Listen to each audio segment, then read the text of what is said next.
All right, welcome back. Presidential preference primaries. All right, so some states hold a caucus instead of a primary. So a primary is an election where voters vote. They go into a voting booth and they cast a ballot like normal. Secret ballot, they vote, they go home. A caucus, however, is a meeting of party members. And you see real pictures from Iowa caucuses in the past. And their goal is the same. It is to choose a candidate, just like your choice is, or your goal is when you participate in a primary. Some states have caucuses, so this will be held at night, usually in schools, auditoriums, cafeterias, rec centers, places like that. And people will vote. They will actually discuss and or argue about which candidate should be supported.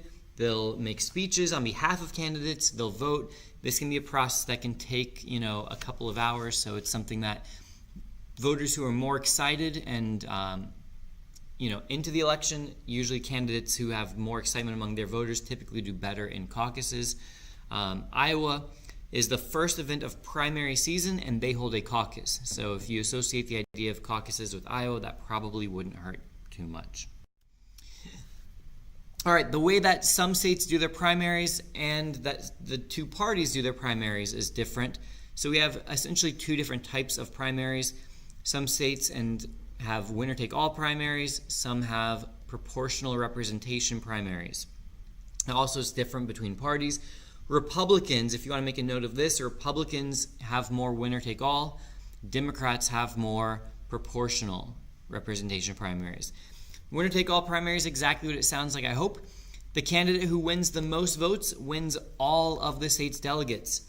So each state has a certain number of delegates that they will send to the national convention. So on this map, Florida, for the Republicans, is going to send 99 delegates to the Republican National Convention in 2016.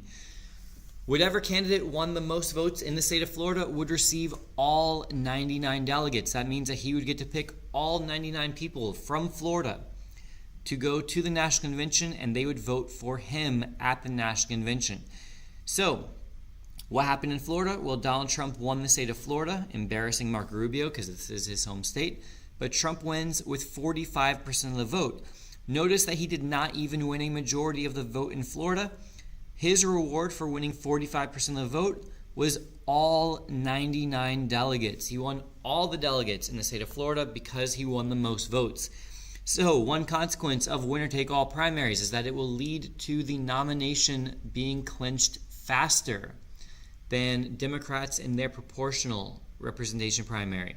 Because a candidate wins a few primaries by a close margin like Trump did, and they win all of the delegates from those states, and so they can quickly run up a big lead.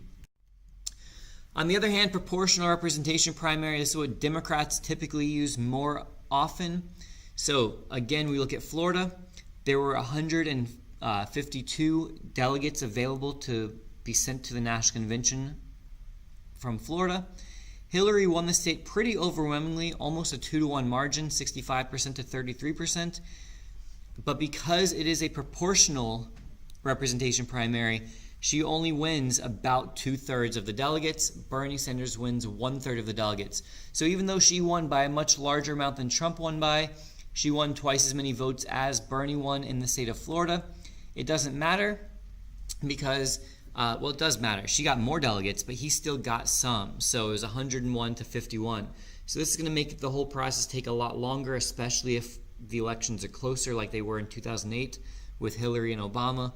We had close primary after close primary, so it took a long time for them to be able to settle that one.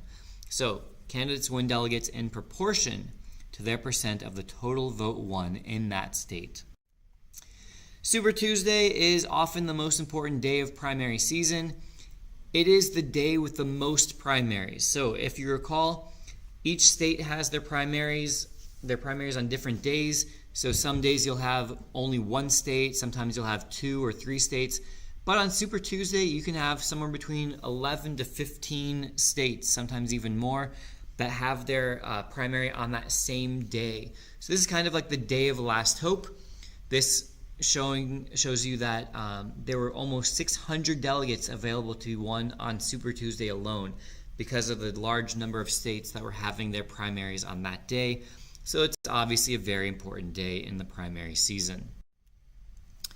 Subscribe if you haven't already. Hit that like button. This has been a La Money production.